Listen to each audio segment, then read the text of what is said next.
کوئی کام کر رہا تھا تو کچھ مٹی زیادہ لگ گئی ہے، تو آپ جتنی مرضی جتن کریں وہ کسی کو ملنے کے لیے تیار کیوں؟ وہ اس لیے کہ وہ سمجھتا ہے جب تک صفائی نہ ہو بندہ اپنے آپ کو خود آسانی میں محسوس نہیں کرتا۔ میری بات کی سمجھ آ رہی ہے آپ حضرات کو؟ جس کا بٹن ٹوٹ جاتا ہے نا محفل میں، اس کی ساری توجہ محفل پہ نہیں ہوتی، اپنے بٹن پہ ہی ہوتی، حالانکہ کوئی بھی نہیں دیکھ رہا، کسی کو پتہ بھی نہیں، لیکن وہ بار بار غور کرتا ہے کہ یار ایک بٹن میرا کام ہے، کسی کی نظر پڑے گی تو کوئی کیا سوچے گا، اور گھر جا کے بھی وہ پریشان ہوتا ہے کہ تم نے یہ کیا میرے ساتھ سلوک کیا، آج مجھے وہ والی ویسٹ کوٹ دے دی جس کے 3 بٹن ہی کوئی نہیں تھے۔ میری بات کو سمجھیے گا، یہ اور آپ جتنے مرضی بڑے ہیں، آپ اپنے آپ کو بڑا محسوس نہیں کرتے۔ کپڑے ان دھلے پڑے تھے، دھونے والے تھے، حضور گھر تشریف لے آئے۔ اللہ کے رسول صلی اللہ علیہ وسلم نے فرمایا عائشہ انہیں دھو ڈالو۔ کپڑے جب دھل جاتے ہیں تو اللہ کی تسبیح کرنے لگ جاتے ہیں، یہ جب دھل جاتے ہیں تو اللہ کی تسبیح کرتے ہیں۔ صفائی ایک بڑا ضروری کام ہے، اور نبی پاک صلی اللہ علیہ وسلم نے اس کو پسند کیا ہے۔ ایک شخص حضور کے قریب سے گزرا تو اس نے بکھرے ہوئے اس کے بال تھے اور بڑے اس کی پراگندہ حالت تھی۔ کچھ لوگ آرٹیفیشل درویش بھی بن جاتے ہیں، میک اپ کر کے بھی درویش بن جاتے ہیں، یعنی بلا سارا کچھ گھر میں پڑا ہے لیکن کہتے نہیں میں درویش ہو گیا ہوں، تو اس کو بھی شریعت پسند نہیں کرتی۔ تو صحیح ستہ کے اندر یہ روایت موجود ہے کہ نبی کریم صلی اللہ تعالیٰ علیہ وسلم کے پاس سے وہ شخص گزرا تو حضور نے بلا لیا اور بلا کر کے فرمایا یہ کیا حال بنایا ہوا ہے، تیرے کپڑے کس طرح کے، کنگھی کیوں نہیں کی؟ تو اس نے اس کی حضور بس وہ سرکار فرمانے لگے تیرے اوپر تو اللہ کا بڑا فضل نہیں، بڑی خیر نہیں، رب نے بڑا مال عطا کی؟ حضور بالکل ہے۔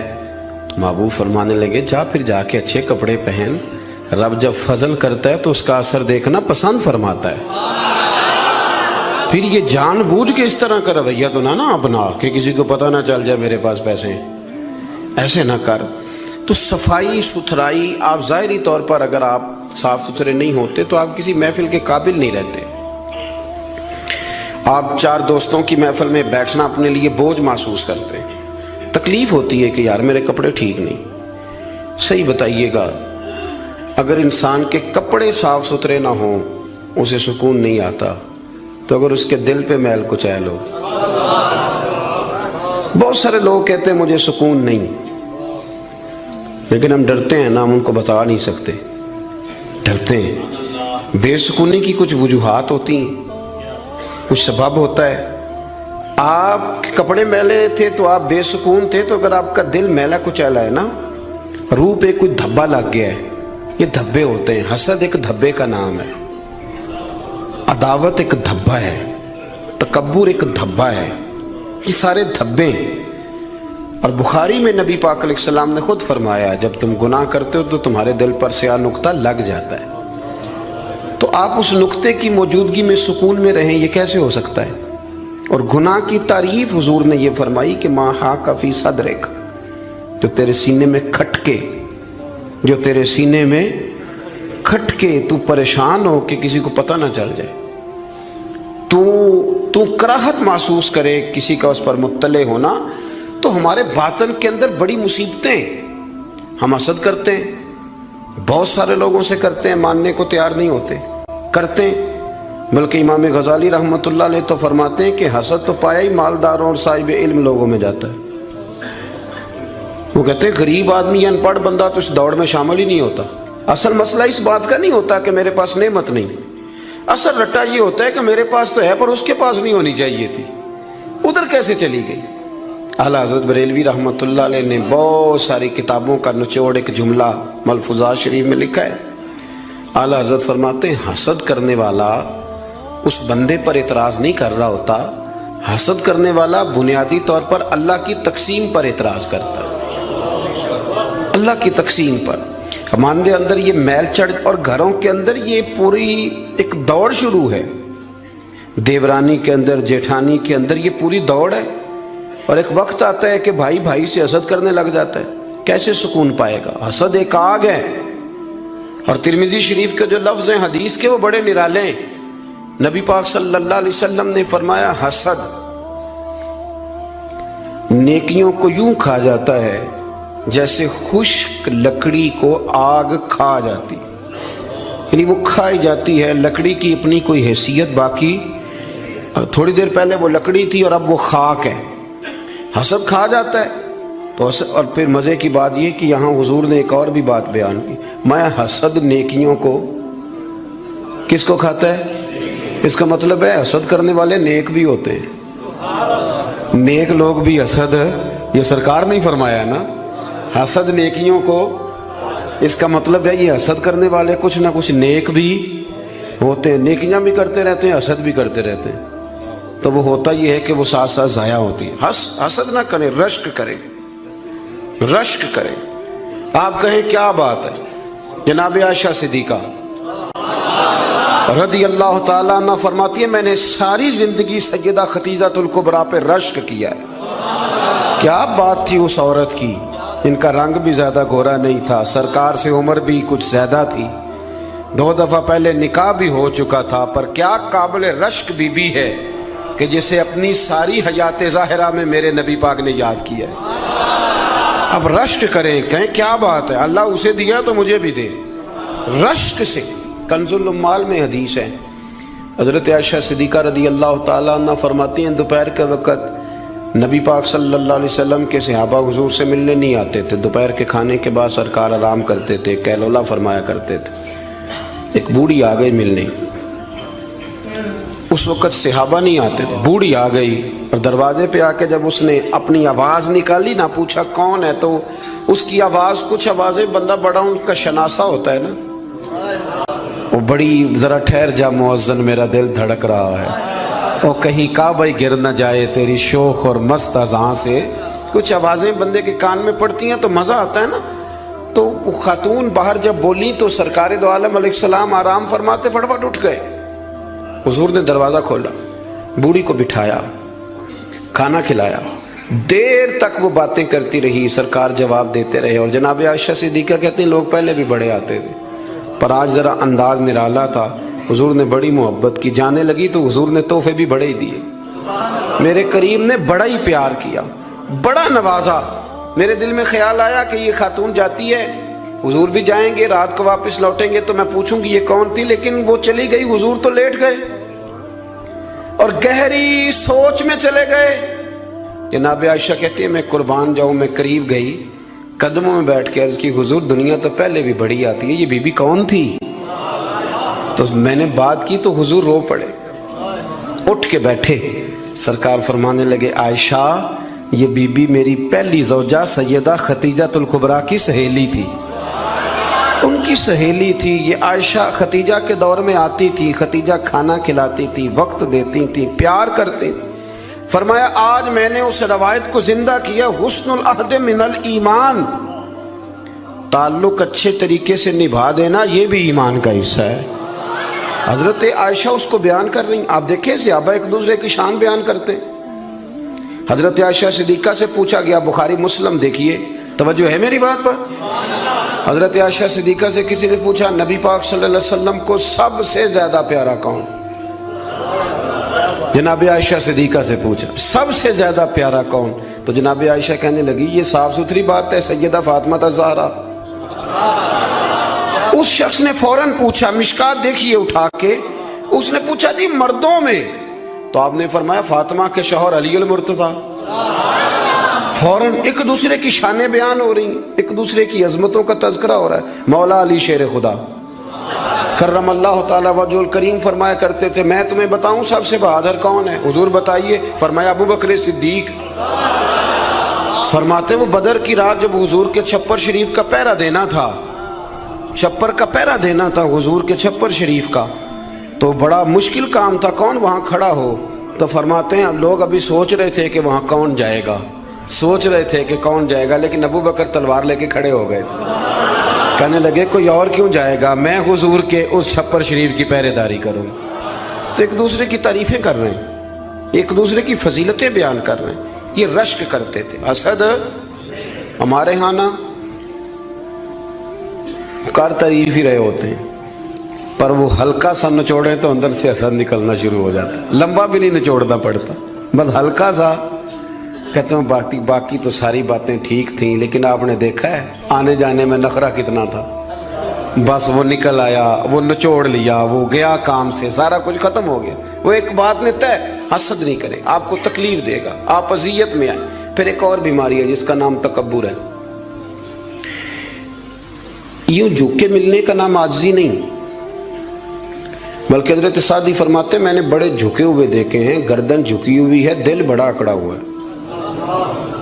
فرماتے ہیں یہ ان کی ادا ہے، یہ ادا بھی تجھ کو ہی زیب ہے، تیری عاجزی بھی فریب ہے. تو کہیں کہیں نا لوگ اس طرح بھی کرتے ہیں. عاجزی تو دل کا نام ہے کہ آپ کے اندر اخلاص کتنا ہے، آپ کتنے جھکے ہوئے ہیں، آپ کس قدر پیار کر. بہت سارے لوگوں میں تکبر ہے، مجھے مانو، مجھے تسلیم کرو. اور میں آپ کو کیا بات بتاؤں دنیاوی لوگوں کی، میں تو دینی محفل میں دیکھتا ہوں. یہ کوئی علاقے کا چودھری اگر کسی محفل میں آ جاتا ہے تو گردن اونچی کر کر کے نقیب کو دکھاتا ہے کہ میں پیچھے بیٹھا ہوں، حالانکہ میں چودھری ہوں. تو اونچی کر کر کے گردن، عادت پڑ گئی نا اسٹیج پہ بیٹھنے کی، پیچھے مزہ ہی نہیں آتا. حالانکہ شان تو رب دیتا ہے. آپ جہاں بھی بیٹھے ہیں اگر آپ قابل اکرام ہیں تو پھر آپ قابل احترام ہی ہیں. لیکن یہ لوگوں پہ تسلط جما کے اپنے آپ کو، مطلب کتنا چھوٹا بندہ ہے جو کسی کے بارے میں یہ کہتا ہے کہ یہ میرا ملازم ہے. اس سے کیا ثابت کرنا چاہتا ہے وہ؟ یہ دو جملے کہہ کہ میرے پاس اتنے پیسے ہیں ملازم رکھ سکتا ہوں کیا؟ میں ایک یونیورسٹی میں گیا کچھ بیان کرنے کے لیے، تو ایک بچہ مجھے کہنے لگا پیر صاحب ایک بات بڑی دل میں پریشان کرتی ہے، کسی لبرل آدمی نے کر دی تھی تو ڈرتا میں کرتا نہیں، کہیں مجھے کوئی بے ادبی نہ کہہ دے. ہمارے ہاں ایک ظلم یہ بھی ہوتا ہے کہ ادب سکھانے سے پہلے بے ادبی کا لائسنس جاری کر دیا جاتا ہے. حالانکہ پہلے ادب سکھایا جائے، پھر اگر کوئی بے ادبی کرے تو پھر اسے بے ادب. ہم ادب نہیں سکھاتے لیکن بے ادبی کا تانا فٹافٹ دے دیتے ہیں. میں نے کہا جناب آپ پوچھیں، اگر مجھے جواب آتا ہوا تو میں بتا دوں گا، نہیں تو میں کسی سے پوچھ کے بتا دوں گا، آپ بتائیے. وہ کہنے لگے جی مجھے کسی نے کہا ہے کہ نبی پاک صلی اللہ علیہ وسلم کے زمانے میں غلامی ختم نہیں ہوئی تھی. اس زمانے میں غلام بکتے تھے اور اسی طرح بکتے تھے، خریدے جاتے تھے، تو ایک آرڈر فرما دیتے غلامی ختم ہو جاتی. اور میں نے کہا یار یہ تو کوئی بڑا سوال ہی نہیں ہے، آپ بلا وجہ ڈر رہے ہیں، یہ کوئی بڑا سوال ہے. یہ حضور نے غلامی ختم کر دی تھی. آپ پڑھیے ابو داؤد شریف، ختم ہو گئی غلامی. توجہ ہے میری بات پر؟ ادھر دیکھا جی میری طرف. حضور نے غلامی ختم کر دی، غلامی رہی نہیں. کہنے لگے وہ کس طرح؟ میں نے کہا ابو داؤد شریف پڑھ لیں. حضرت ابو ذر غفاری رضی اللہ تعالیٰ عنہ فرماتے ہیں کلمہ پڑھنے آیا، جب واپس جانے لگا تو حضور نے بڑی نصیحتیں فرمائی. ان میں سے ایک نصیحت حضور نے یہ کی، ابو ذر یاد رکھنا تمہارے غلام تمہارے بھائی ہیں. غلام تو وہ رہے ہی نہیں، انہیں تو مدینے والے رسول نے بھائی بنا دیا ہے. آپ کو کس نے کہا وہ غلام ہے؟ وہ غلام، میں سیاستہ کی روایت پیش کر رہا ہوں. فرمایا تمہارے غلام تمہارے، ادھر دیکھیں میری طرف، تمہارے غلام تمہارے بھائی ہیں. اور نبی کریم نے فرمایا جس طرح کا خود کھانا اسی طرح کا انہیں کھلانا، جس طرح کا خود پہننا اسی طرح کا انہیں. غلام رہے گا جب وہ آپ کے جیسے کپڑے پہنے گا. آپ وہ الگ بات ہے کہ جتنا مرضی وہ ہیومن رائٹس پہ بات کرے، انسانی حقوق کی تنظیمیں چلائے، غلام کو ملازم کو اس طرح کی روٹی نہیں کھلاتا جس طرح کی خود کھاتا ہے، اسے اس طرح کے کپڑے پہناتا نہیں جس طرح کے خود پہنتا ہے. لیکن نبی پاک علیہ السلام نے یہ اعزاز فرمایا جس طرح خود کھانا اسی طرح انہیں کھلانا، جس طرح کا خود پہننا اسی طرح کا انہیں پہنانا. اور حدیث کا آخری جملہ یہ ہے کہ سرکار فرمانے لگے ان کی طاقت سے زیادہ ان پر بوجھ نہ ڈالنا، اور اگر کبھی انہیں کوئی ایسا کام بتاؤ جو ان کی طاقت سے زیادہ ہو تو پھر اس کام میں ان کی مدد بھی کرنا. مجھے بتلائیے غلام تو غلام رہے نہیں، حضور نے تو سیٹ ہی ختم کر دی، انہیں بھائی بنا دیا ہے. وہ تو سیٹ ہی ختم ہو گئی، تو آپ یہ کیسے کہہ سکتے ہیں کہ غلامی ختم نہیں ہوئی؟ حضور نے تو انہیں بھائی بنا دیا. بھائی ہمارے ہاں نا بڑا مزہ آتا ہے یہ کہہ کہ میرے 6 ملازم ہیں، بڑا مزہ آتا ہے. اور بڑا بندہ راضی ہوتا ہے جب وہ گاڑی میں بیٹھا ہوتا ہے تو 15 بندے آگے دوڑ رہے ہوتے ہیں، اس کو بڑا لطف آ رہا ہوتا ہے. لیکن اسے نہیں پتا کہ اس کے اندر تکبر آ گیا. اب اس کے اندر ایک چیز پیدا ہو گئی جو اسے خراب کرے گی، وہ پھر کرسیاں ڈھونڈتا پھرے گا، اسے کہیں مزہ نہیں آئے گا۔ وہ نورانی محفل کے اندر بھی، روحانی محفل کے اندر بھی وہ تلاش کرے گا کہ کوئی مجھے جان لے، کوئی مجھے پہچان لے۔ وہ ہر جگہ پروٹوکول کا عادی ہو، اسے بیماری لگ جائے، کسی جگہ قرار نہیں پائے گا۔ وہ کہے گا پتہ نہیں مجھے سکون کیوں نہیں آ رہا۔ بھائی سکون تو آتا ہے چھپ جانے میں، سکون تو جاتا ہے کسی کونے میں جا کے اللہ اللہ کرنے میں، کسی کونے میں۔ بابا بلے شاہ صاحب، بابا صاحب رحمۃ اللہ علیہ فرماتے ہیں میں نے اعتکاف کبھی قصور میں نہیں کیا، اس گاؤں میں جاتا تھا جہاں مجھے جانے کوئی نہ، چلو 10 دن تو میں الگ ہو کے اللہ اللہ کر لوں۔ کہتے میں وہاں جا کے اعتکاف کرتا تھا، یہاں تو سارے ہاتھ چومنے والے تھے، اکثر کہا کرتے تھے اٹھ بلیا چلو تھے وسیے جتھے وس دینی سارے انے، اٹھ بلیا چلو تھے وسیے جتھے وس دینی سارے انے، نہ کوئی ساڈی ذات پچھانے نہ کوئی سانو منے۔ کبھی ایسی جگہ بھی تو جانا چاہیے نا۔ اور بڑے ناز سے میری طرح کے بندے بھی کہہ رہے ہوتے ہیں وہ تو کونے تو آ کے میرا نام پوچھے ہو پہنچ جاؤ گے۔ وہ کبھی اپنے آپ سے پوچھ تو صحیح کہ یہ تو کہاں مبتلا ہو گیا، یہ شہرت، یہ شور شرابے، یہ آنا جانا۔ مزہ تو تب ہے کہ صبح قیامت آپ کو پردوں میں ڈال کے کہہ دیا جائے کہ جا تیری پردہ پوشی کی، تیرا عیب نہیں کھولے جائیں گے، بغیر حساب جنت میں چلا جا۔ یہاں یہ شور کرنا، اپنا آپ دکھانا، اپنا آپ بتانا، یہ تو علامت تکبر ہے۔ تھوڑا سا نیچے رہیں۔ یہ ہوتا ہے کئی دفعہ کہ انسان کچھ اللہ تعالیٰ اسے وقار دے دیتا ہے تو اس کا قد اونچا ہو جائے، اس کی سیٹ اونچی ہو جائے، لیکن دل اس کا سکون میں رہے۔ امام غزالی روایت لائے ہیں، حضرت حذیفہ بن یمان رضی اللہ تعالیٰ عنہ فرماتے ہیں میں اپنے قریب محبوب علیہ السلام کے ساتھ نہ سفر کر رہا تھا، گرمی کا موسم تھا، سفر کرتے کرتے ہم ایک باغ کے قریب سے گزرے تو سامنے کنواں نظر آیا۔ حضور فرمانے لگے حذیفہ یار گرمی بڑی ہے، غسل نہ کر لیں؟ میں نے کہا حضور بڑی بات ہے، کر لیں۔ کہتے ہیں سرکار کنویں کے قریب گئے تو کپڑوں سمیت غسل کرنے لگے، پھر بھی مجھے فرمایا کہ ذرا چادر نہیں تان لیتے؟ میں ذرا پسند نہیں کرتا کہ یہ گرمیوں میں ہمارے بچے جس طرح کا لباس پہنتے، یہ تہذیب کے مطابق نہیں، تہذیب کسی اور چیز کا نام۔ آپ ذرا کھلا لباس پہنیں اور آپ ذرا کچھ چیزوں کو چھپائیں، آپ مہذب لگیں گے، آپ مناسب لگیں گے۔ کالی بنیان پہن کے تو گلی میں نکل جانا، گلی میں کیا گھر میں بھی بیٹیاں ہوتی ہیں، بہنیں ہوتی ہیں، کیوں اس طرح کا لباس پہنتے ہیں جو غیر مناسب محسوس ہو؟ حضرت حذیفہ بن یمان رضی اللہ تعالیٰ عنہ فرماتے ہیں حضور کپڑوں سمیت غسل فرما رہے تھے، پھر بھی مجھے فرمایا چادر تان لو۔ توجہ ہے میری بات پر؟ یہ نوجوان ذرا زیادہ غور کریں کیا عرض کر رہا ہوں۔ کہتے میں چادر تان کے کھڑا ہو گیا، حضور غسل کرنے لگے تو پانی ٹھنڈا تھا، گرمی بھی بڑی تھی، حضور کو نہ ذرا لطف آیا تو فرمانے لگے تھوڑا اور نہ نہا لوں؟ میں نے کہا حضور نہائیں۔ کہتے ہیں سرکار کو اور لطف آیا، فرمانے لگے ذرا اور نہ نہاؤں؟ میں بڑا مطمئن تھا، بڑا راضی تھا کہ مجھے نوکری کا موقع مل رہا ہے۔ کہتے ہیں ایک دو دفعہ سرکار نے فرمایا، پھر حضور بس کرنے لگے تو میں نے کہا حضور تھوڑا اور غسل فرمائیں، گرمی بڑی ہے۔ کہتے سرکار اور غسل کرنے لگے، خاصی دیر حضور نہائے، غسل فرمایا، فارغ ہو گئے نا جب، میرا کلیجہ بڑا ٹھنڈا تھا کہ میں نے نوکری کر لی۔ جب فارغ ہو گئے تو حضور مجھے فرمانے لگے چل اب تو غسل کر۔ اگر روٹی بچ جائے تو بندے ڈرائیور کو بھیج دیتے ہیں، اگر کبھی بچ جائے۔ چلیں آپ نے کون سا مجھ سے ناراض ہونے، آپ تو اپنے ہیں۔ اگر کوئی دیگ بڑھ جائے تو مدرسے بھیج دیتے ہیں کہ وہ اس کو کہتے ہیں آپ یہی ہیں کہ اس کے پیروں کے نیچے فرشتے پر بچھاتے ہیں، یہ بھی آپ کہتے ہیں کہ آفت جی آپ کی بڑی شان ہے، آپ نماز پڑھاتے ہیں، پر دیگ وہ بھیجنی ہے جو بچ گئی، وہ آپ بھیج دیں۔ بچ گئی ہے، وہ زیادہ تھی تو ہم نے کہا چلو بچوں کو دے دیتے۔ یہ اعزاز نہیں دیا، دیکھ دے دی پر آپ نے عزت نہیں دی، وقار کا مزہ نہیں آیا اس کا۔ یہ کوئی سرور والا کام نہیں۔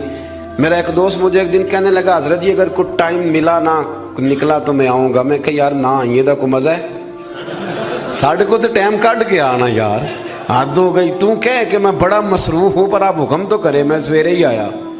یہ کیا بات آپ نے، اسی کو بچے کچھ ٹائم آ لیا ہمارے پاس تو آ، تھوڑا سا سارا کچھ چھوڑ چھاڑ کے پتہ چلے کہ تو آیا ہے۔ میری بات کی سمجھ آ رہی ہے میرے عزیز؟ بات کو سمجھنا ہے آپ نے حضرت حذیفہ بن یمان رضی اللہ تعالیٰ عنہ فرماتے ہیں کہ جب حضور غسل فرما چکے تو کہنے لگے اب تو غسل کر. کہتے ہیں میں غسل کرنے لگا تو سرکار نے فرمایا چادر مجھے دینا، میں تان کے کھڑا ہو جاؤں. یعنی نبی کریم کی بات کر رہا ہوں.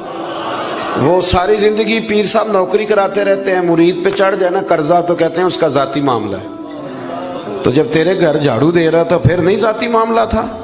تھوڑی تو بھی پیار کر لے، کبھی تو بھی ان کے ساتھ کہے. وہ میرے ایک دوست ہیں پیر صاحب، تو عرس پہ میں گیا ہوا تھا تو ان کا بچہ وہ اپنے بیٹے سے پوچھتے ہیں کہ پتر وہ دال والا جو دیگ ہے وہ گرم ہی ہے نا؟ کہنے لگا ابا جی بس ٹھیک ہی ہے چل جائے گی.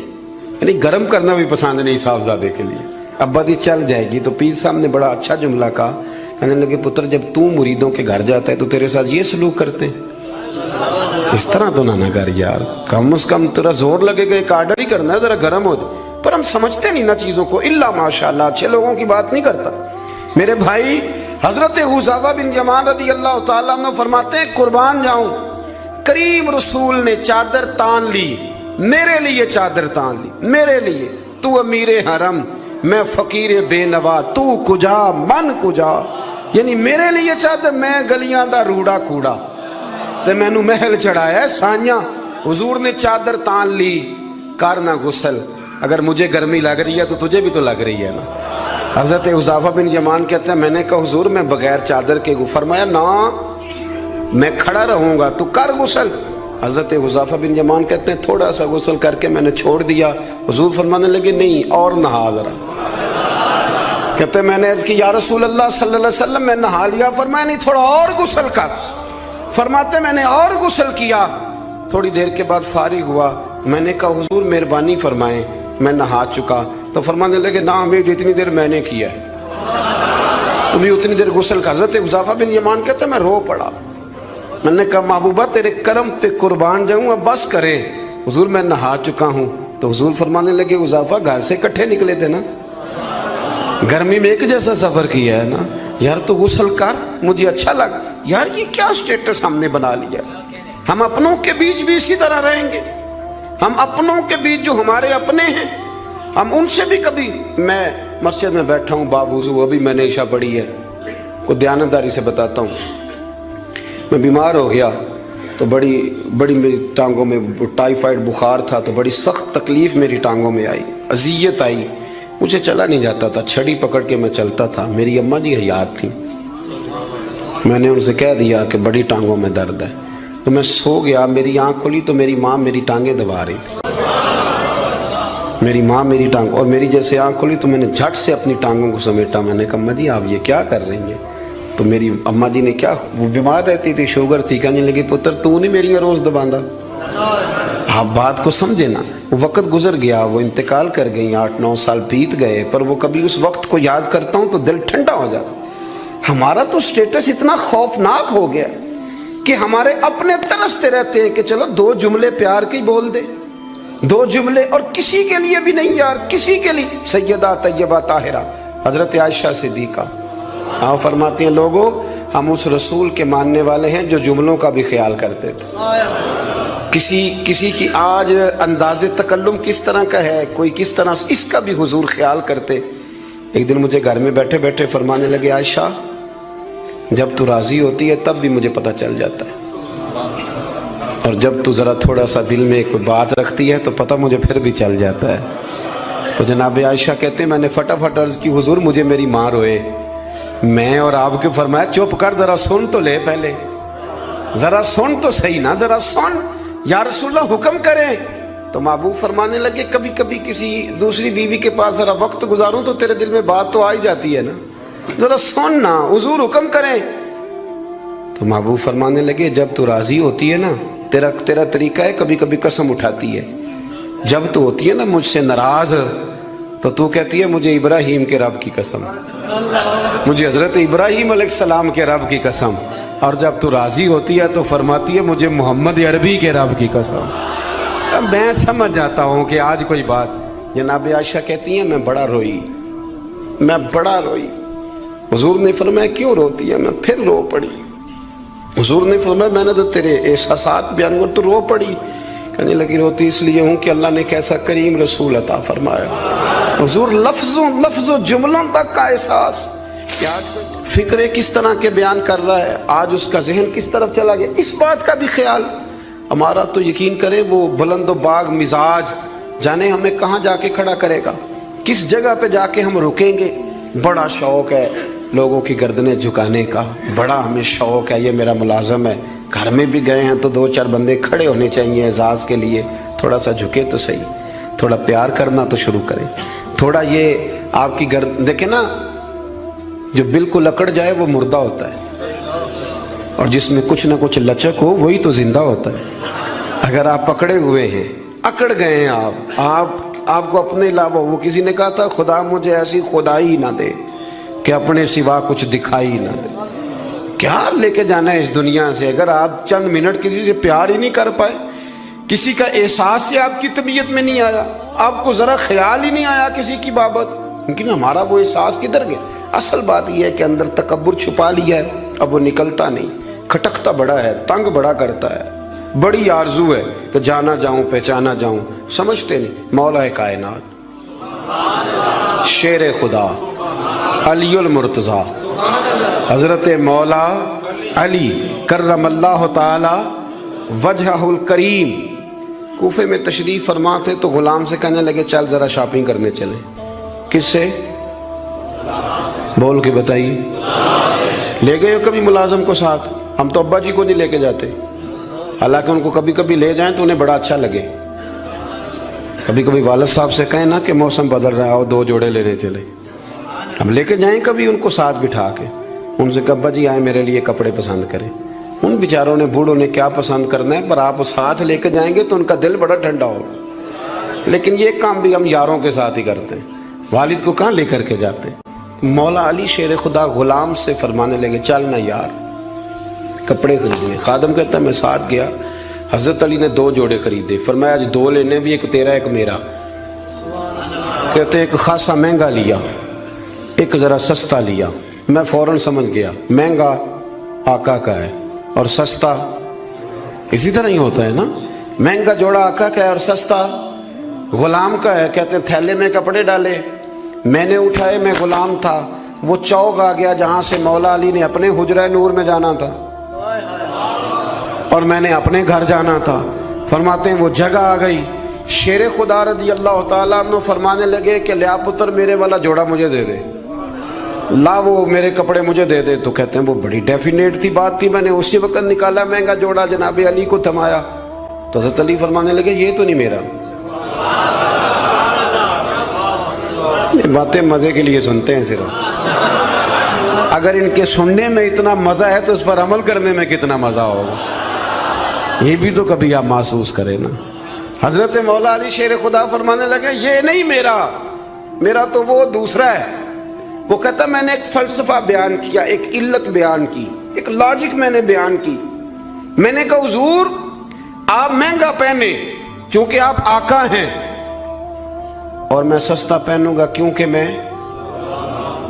تو حضرت علی نے فوری طور پہ حکم نہیں لگایا کہ نہیں تو دوسرا مجھے دے، عالم تھے نا، تو اس نے علت بیان کی تو پہلے اس کا وہ سبب توڑا، پہلے اس کی اس بات کا جواب دیا۔ دلیل کا جواب دلیل سے دینا چاہیے نا، کئی دفعہ لوگ دلیل کا جواب گالی سے دینے لگتے ہیں، یہ طریقہ غلط ہے۔ حضرت علی سے اس نے کہا ایک علت بیان، ایک سبب بیان، کہنے لگا حضور آپ چونکہ آقا ہیں تو آپ جوڑا پہنے مہنگا، آپ کپڑے استعمال کریں مہنگے، میں چونکہ غلام ہوں تو میں استعمال کروں گا سستے۔ تو حضرت علی کہنے لگے تو یہ والا فلسفہ نہ بیان کر، تو میرے والا کر، میں تجھے بتاتا ہوں ایک سبب وہ والا لگا لے، یہاں وہ حکم لگا۔ اس نے کہا حضور وہ کون سا؟ فرمانے لگے تو سستا مجھے دے نا کیونکہ میں بوڑھا ہوں، اور تو مہنگا استعمال کرنا اس لیے کہ تو جوان ہے، اور جو جوان ہوتے ہیں وہ مہنگے کپڑے پہنتے ہیں۔ فرمایا یہ والا نقطہ یہاں لگا نا، یہ کلیہ یہاں استعمال کر۔ تو خادم کہتا ہے کہ حضرت علی نے مجھے شان بھی دے دی، اعزاز بھی دے دیا، اور مجھے بات بھی سمجھا دی۔ تیسری بات ہے اس کا بھی ضرور خیال رکھیں ہمیشہ اپنی زندگی کے اندر، آپ کو سکون ملے گا، آپ کو اطمینان ملے گا۔ ہم نا آرام پسند بہت ہو گئے. سب سے زیادہ ہمیں پریشان وہ بندہ کرتا ہے جو ہمارے آرام میں تھوڑا سا خلل ڈالتا ہے. اسپیکروں پہ پابندی کیوں لگی بھلا؟ جھگڑے شگڑے اب کوئی نہیں ہوتے تھے، اب کہاں دور رہ گیا.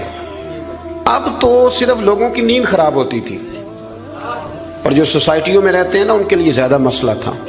ہم ذرا سا بھی اپنی نیند قربان کرنا، اپنے اوپر تھوڑا بوجھ لینا پسند نہیں کرتے. رات کو کچھ لوگوں کو جاگتے رہنا بڑا ضروری ہے. ڈاکٹر کے لیے اپنا موبائل آن رکھ کے اسے سونا چاہیے، یہ میری گزارش ہے. اس لیے کہ کسی وقت بھی کوئی مریض اس کو فون کر سکتا ہے. جو لوگ سیکیورٹی اداروں سے تعلق رکھتے ہیں ان پر ضروری ہے کہ وہ رات بھی اپنے موبائل کو آن رکھے. جن کی ذمہ داری میں کچھ لوگ ہیں، میرے پاس ایک ایسا نمبر ہے، رات بھر وہ نمبر، میرے پاس مدرسے کے بچے ہیں، وہ کسی وقت میری ضرورت پڑ سکتی ہے. مجھے سینکڑوں دفعہ کہا ہے گھر والوں نے بھی باہر والوں نے بھی کہ آپ اس کو بند کر دیں، تو میں کہتا ہوں پھر یہاں تو مدرسہ بھی بند کروں نا، کیا ہو جائے گا مثلا. نیند تو اگر اللہ آپ کو سکون دینا چاہے تو 20 منٹ کی نیند میں نیند پوری ہو جاتی ہے. اور اگر وہ مالک بے نیاز ہے، کبھی نہ سکون آئے تو سارا دن نہ بستر سے نکلے، سستی نہیں جاتی. صحیح کہہ رہا ہوں میں؟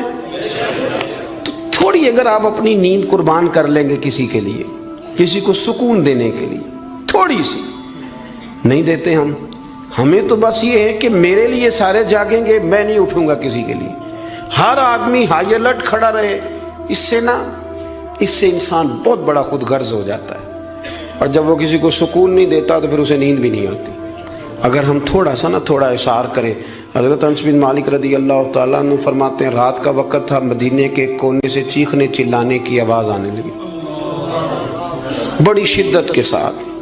قاضی ایاز رحمۃ اللہ علیہ نے بھی لکھا ہے اور بھی دیگر سیرت نگاروں نے نقل فرمایا ہے، ایک کونے سے تیز آواز چیخنے کی آنے لگی. فرماتے ہیں سب لوگ جمع ہو گئے جن کے کانوں میں آواز گئی. ہم نے نیزے، تیر، تلواریں، ساری چیزیں جمع کرنی شروع کر دی کہ ادھر جاتے ہیں اور جا کے دیکھتے ہیں وہاں کیا ہے. کہتے ہیں ہم تیاری کر چکے جب، اور ہم نے منصوبہ بنا لیا، اور جب ہم نے رخ پھیرا نا ادھر جانے کے لیے تو اللہ کے نبی صلی اللہ علیہ وسلم وہاں سے واپس آ رہے تھے. اور کہتے ہیں حضرت ابو طلحہ انصاری رضی اللہ تعالیٰ عنہ کے گھوڑے پر آپ سوار تھے، اور گھوڑے کی پشت پر کوئی اور چیز نہیں تھی، یعنی کوئی کجاوا نہیں ڈالا، کوئی کپڑا نہیں ڈالا، ننگی پشت پر حضور سوار تھے، ہاتھ میں ایک نیزہ تھا.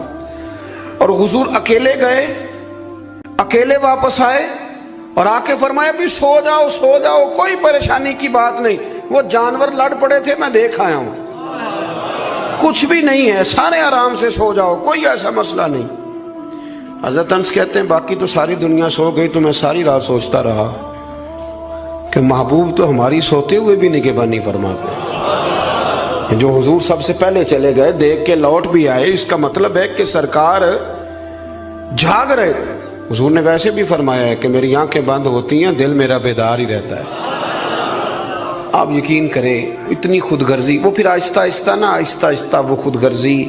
ہم پہلے خود غرض ہوتے ہیں، اپنے ابا جی سے کہتے ہیں کہ اب میرا گزارا نہیں ہوتا، میرے بھی بچے ہیں. یہاں سے ہم آغاز کرتے ہیں خود غرض ہونے کا. پھر کچھ عرصے کے بعد ہمارے بچے ہمیں کہنا شروع ہو جاتے ہیں کہ ابا جی اب ہمارا گزارا نہیں ہوتا، ہمارے بھی تو بچے ہیں نا. پھر وہ کبھی گونجتا ہے ہمارے کانوں میں ہمارا اپنا قول جو ہم نے کبھی کیا تھا اپنے والد کے لیے. اپنی زندگی میں اگر آپ عاجزی لے آئیں، انکساری لے آئیں، حسد چھوڑ دیں، پیار لے آئیں، رشک لے آئیں، اپنی زندگی کے اندر تھوڑا سا کسی کے لیے احسار کرنا شروع کر دیں، قربانی دینا شروع کر دیں، تھوڑا سا اپنے اوپر ہلکا سا بوجھ ڈالیں، تو شاید وجود تھوڑی دیر کے لیے تھک جائے لیکن روح کو بڑی آسودگی حاصل ہوگی، دل آپ کا سکون میں آ جائے گا. آپ ایسے محسوس کریں گے کہ میں اصلاح پذیر ہو گیا ہوں، میرے باطن کے اندر جو میل کچیل تھے وہ چھٹنے لگے، وہ دھبے اب آہستہ آہستہ کر کے دور ہونے لگے ہیں. آپ کی اس محفل میں بھلا مہمان خصوصی کون ہے؟ یہ بزرگ مشائخ تو آئے ہیں، ہماری سرپرستی کر رہے ہیں، لیکن اس محفل کا سب سے خاص بندہ وہ ہے جس نے محفل سے پہلے مسجد میں جھاڑو دیا، جس نے صفیں بچھائیں، جس نے اشتہار لگایا، جس نے جذبہ کا اظہار کیا. اس بیچارے کی شاید فوٹو بھی نہ آئے، ہے بہت سارے لوگوں سے جانے بھی نہ، لیکن میں نہیں جانتا, حضرت نہیں جانتے, مفتی صاحب نہیں جانتے, پر جس رب رسول کے لیے کیا وہ تو جانتے ہیں نا. اچھا وہ میں نے اس طرح کے کارکنوں کو اکثر دیکھا ہے کہ وہ دور کھڑے مسکرا رہے ہوتے ہیں محفل کو دیکھ دیکھ کے, میرا جلسہ بڑا کامیاب ہو گیا, جی میری محفل. ان کو جو آسودگی حاصل ہوتی ہے نا دوسروں کو صفحے بچھا کے دینے میں, اعزاز دینے میں, محنت کرنے میں, شہرت تو کسی اور کی ہوئی, پوسٹر پہ نام تو میرا لگا, فوٹو تو میری لگی, اس بندے نے کیا کمایا؟ اس نے اپنے دل کا سکون حاصل کیا, اس نے راحت کمائی, وہ ٹھنڈا ہوا, اسے اللہ تبارک و تعالیٰ نے سکون کی دولت دی. وہ رات کو جب سوئے گا تو کہے گا میں نے کمال نہیں کر دی, حالانکہ کسی کو کوئی پتہ نہیں. اس کی وہ جو ساری باتیں ہو رہی ہیں وہ رب رسول کے ساتھ ہو رہی ہیں, اللہ نبی. یہ والا سکون تلاش کریں, پھر آپ دیکھیں کتنی جلدی اللہ تعالیٰ آپ کے دل کو سکون دیتا ہے. یہ زیادہ دور نہیں ہے, یہ بہت مشکل کام نہیں ہے, کوئی چلے مجاہدے کرنے والا کام نہیں, یہ تھوڑا سا دل کی نگرانی کرنے والا